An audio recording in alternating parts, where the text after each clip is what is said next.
So ACE is informed, inspired by the insight, knowledge, and evidence gained through CHAMP. So a lot of you guys know already about CHAMP. It's been presented.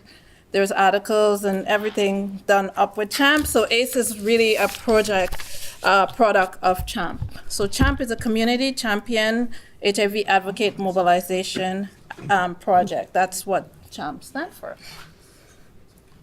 An intervention study undertaken by the Community for Accessible AIDS Treatment to reduce HIV stigma using 2 training, acceptance and commitment training, and a social justice capacity building. CHAMP engaged PHA and no-PHA leaders from media, faith, social justice, and health sectors. CHAMP results demonstrated that ACT and SJCB are effective in reducing HIV stigma and promoting personal and collective empowerment.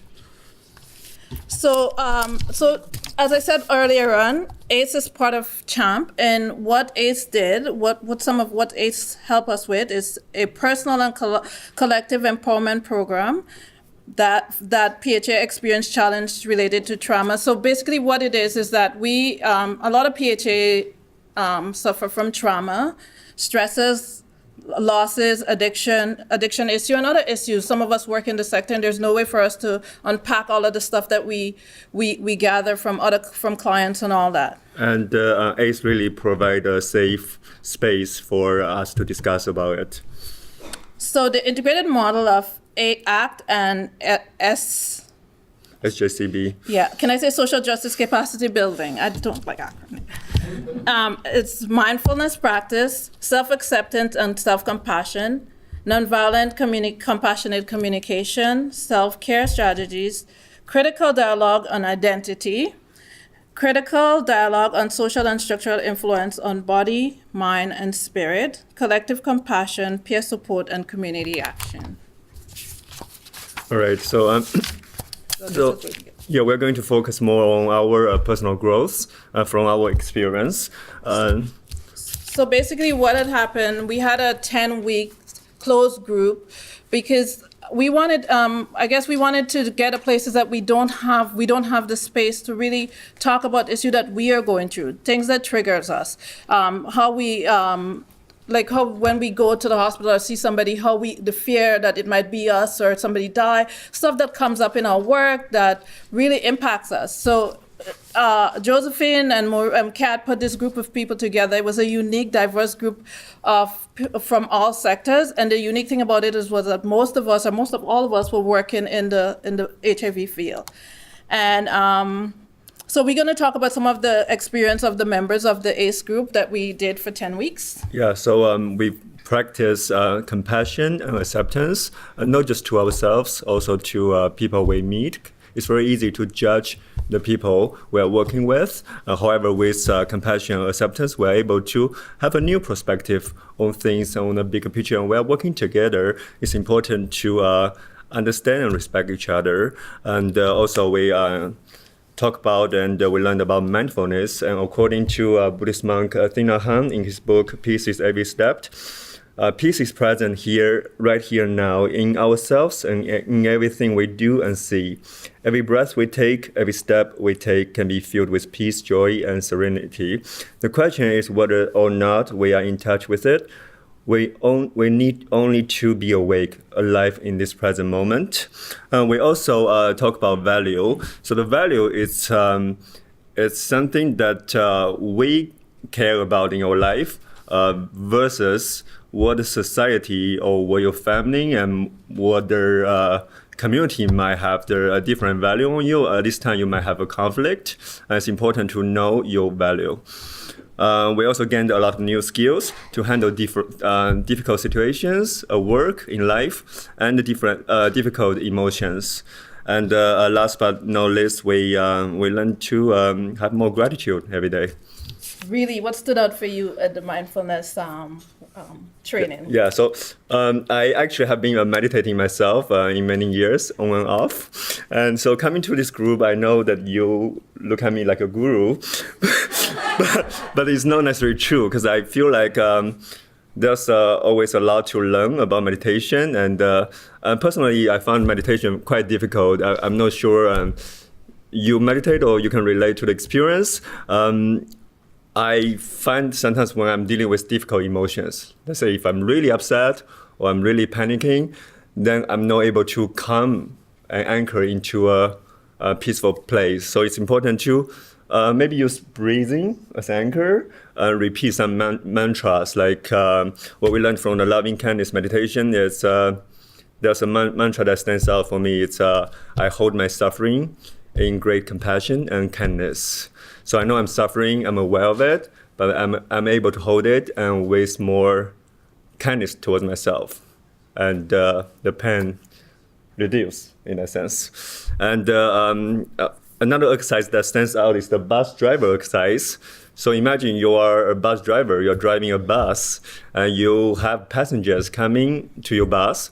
And all the passengers represent a difficult emotion or a fear, and they're talking to you. So every time a passenger coming to the bus, they will say, oh, you're not worth loving. Oh, you don't look good today, right? Like they might say all these things to you. And we did this exercise twice with the bus driver.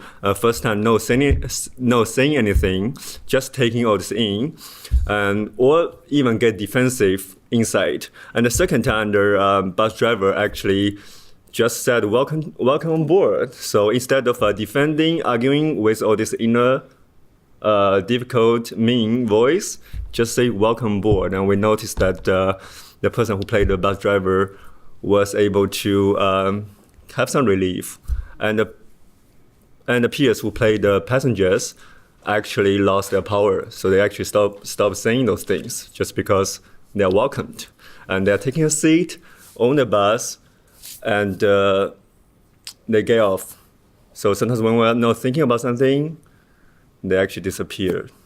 And another thing that stood out for me is the practice of gratitude. There's not really much to say about it. I think Oprah recommended on her show. So just write down whatever makes you happy every day, and more will show up. I think for me, it was who am I? So how my identity and my role, what does it play and what they say about me? My identity is one thing, and the role that I play is one thing, and who I am. And I think one of the things that I've learned, we had a lot of homework. That was not just, we had tons of homework. That was the worst part of the whole thing. But through the practices, we were able to learn. So for example, I get up every morning and I pray. I get up at 5 in the morning. But through the session, I was able to get up and just be quiet, just listen to my breath and concentrate on my breath and just breathe in and think about and things that you never heard before. You should try it. Things that you've never heard, or in the quietness or the stillness, you hear noises, you hear birds, but you know that it's different kind of birds. So it was really, really, really helpful. And another thing that really worked for me was just being aware. Just like when I'm walking, I walk to the GO station. She made us the exercises that we had to consciously, when we walk, if we step on bushes or whatever, just think about the different feelings, and we had to document it. So it gave you get real conscious of other things, other birds, the food you eat, where it came from, who was there to prepare it, how did they slaughter it if you eat meat, and, just different things, and be grateful for the people who are part of that process. One of the really things that stood out to me is that we did an exercise on our memory stuff as context. So what it is, like you look at different situation you go in, different trauma you go through, and one of the things that remain the same is you. So the experience are there. You experience it, you acknowledge it, but you experience it, but you don't change. So what you experience at 5, you would experience something else at 15, 20, but you as a person don't change. And what we tend to do, a lot of the times to take those experiences and make it into who we are, but they're not, they're just experiences. So it was so great, the sharing. We are the awareness and not the things we observe. Yeah, so. And which brings us to a conclusion, letting go and getting unhooked. So, Forgiving and letting go gives us freedom and suffering, and mindfulness can help us understand what get us on hook in the first place. And our ideas, thinking, perceptions about whether we are good enough, social expectations, and how others interact with us. We can look deeply into whether those interactions with others or their balanced behaviors and actions towards us are based on compassion, genuine care, and social justice and fairness. With understanding and clear value, we may not get hooked again like the fish on the right of the picture, and we're able to freely swimming in the ocean, and with all the nutrition we have and with all the cares we have. So do we have time to explain our fish or no? Just in 1 minute. Okay, so basically, the fish, you see two fishes. One is ourselves, and if you don't forgive somebody, you get hooked with them. Basically, that's what it represents. So it's not only, you always have that person with you. You're not on hook, you're hooked. So if you look into the this is like a, what do you call that? One of those big glass magnifying glass, and you could see what are the things that makes you hook from the past. So for example, if you were hurt and somebody's coming and you know that the same person was going to start telling you like you're not good enough and you deserve to be positive and all this other stuff, you could see that and don't accept it, because now you're looking and you're able to see that this person is not going to be, they want to get you in hook back. So you just get rid of them and you do the, I am open, I believe beyond the self. I'm wanted. I'm beautiful and wonderful. I deserve the best. And in that way, we are able to live happily and with our self-esteem and respect. And we remember that forgiveness is a choice. You don't need another person to forgive that person. You're actually freeing yourself from the process. Remember, when we experience unpleasant and unwanted feeling and thoughts, we can say, welcome aboard. Oh, and we want to acknowledge the ACE Planning Committee, the ACE members, the ACE coordinator, Alex, Josephine Wong, who was excellent and really was patient with us, because, you know, we came in with a lot of issues. And she's so patient. Yeah. I can't even listen to all and that. Kenneth Fong and Alan Lee and Kat Maureen. Thank you. Thank you.